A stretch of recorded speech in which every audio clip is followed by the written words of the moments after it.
Somebody bought it. Happy birthday to you. Happy birthday to you.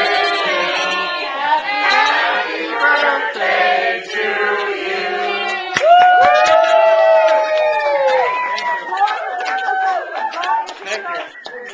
Blow out your candles. Take it in. Make a wish! There's a lot of heat coming off those candles.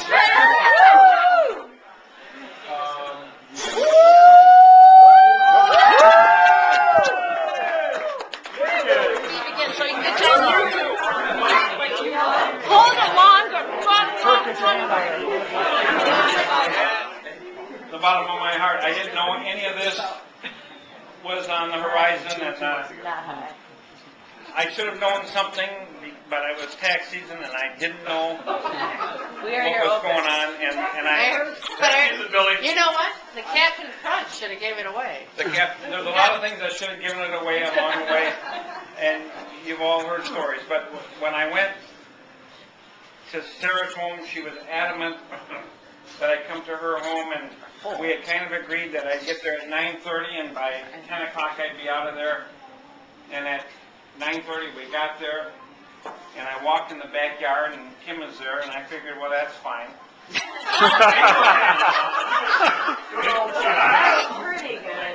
And then on the garage there's this big banner that said, "We are your Opus." And by the time I read that, the door opened, and out runs all the family, and I figured, well, that's Jason's kids, Des Moines, I can even understand that. And then out comes Michael and John, and I could understand that was beautiful, and I knew Kate couldn't come, and she'd be coming in another week or two maybe, because she wanted to introduce this one other significant person in our life, and who stands here. His name is Hayden. But then about an hour later, the doorbell rings, and in walks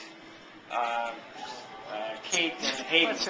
And so I had all six of my kids.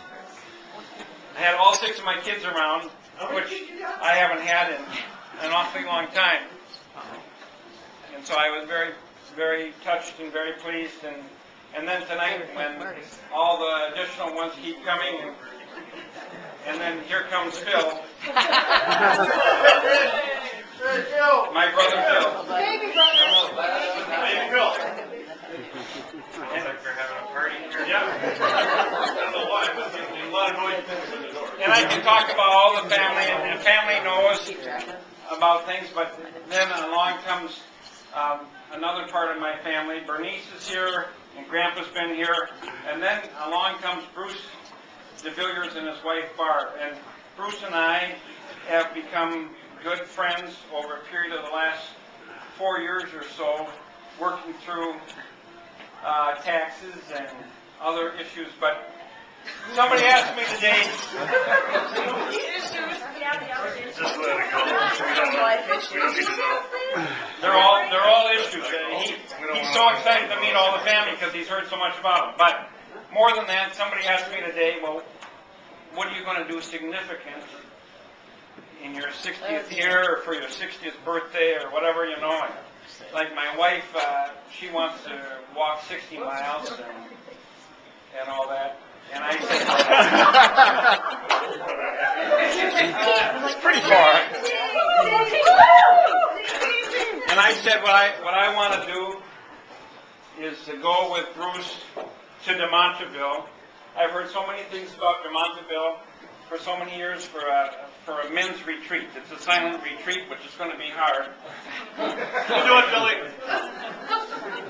But if things work out, maybe I'll be able to go to this retreat in late May. And it's a beautiful grounds where you can walk and you can go to sessions or skip sessions or whatever, but it's a silent retreat. And it's kind of good for me at this stage of my life. So,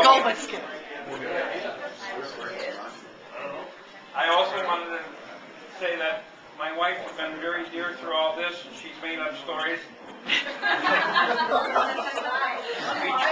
Between her and Peggy, if bullshit were music, you'd be a brass band. She's lived up to the full deal. I mean, when I first met Marty, she was quiet and straight and stoic. Kind of like you. And I've kind of had to loosen her up. Yeah, we like that, right? And it's taken a lot of years, but I finally got her pretty well molded. I think it's the other way around, Billy. It's the other way around. And she molded me. Remember? Dad, you are mom's life work, and it's not done yet. There's a lot to do. But I was thinking I'd say something about each person, and now the people kept multiplying. So I don't know. I just want to say I appreciate you all, and for my kids, I just want to say, in life, like my mother would probably tell you if she was here, you got to somehow seek a certain amount of contentment in your life, no matter what stage you're at. You know, at some point you get to be 16, you say, well, this has been my opus. You know, how many years do I got left? How many things do I got to do? I don't feel old, and I guess I'm not young. And I'm going to continue working. And I enjoy work. If you can go to work every day and enjoy what you're doing, it's worth a lot. But I just want my kids to know you got to find some contentment. There's always going to be people that are able to do more. There's always going to be people that haven't gone to the same level or done the same things you have. Some of you can travel. Some of you can raise kids. Some of you can do a lot of different things. But you got to find contentment in whatever you do. And Marty has taught me that contentment all along the way. And we've been a good team. We raised wonderful kids. I feel like I finally, we used to pray that we would be able to get them all raised and get them all through high school. Then we prayed we could get them through college. And then we prayed we'd be able to see their grandchildren. And we got a lot of... We'd like some more of those. Keep praying. Have fun with you guys.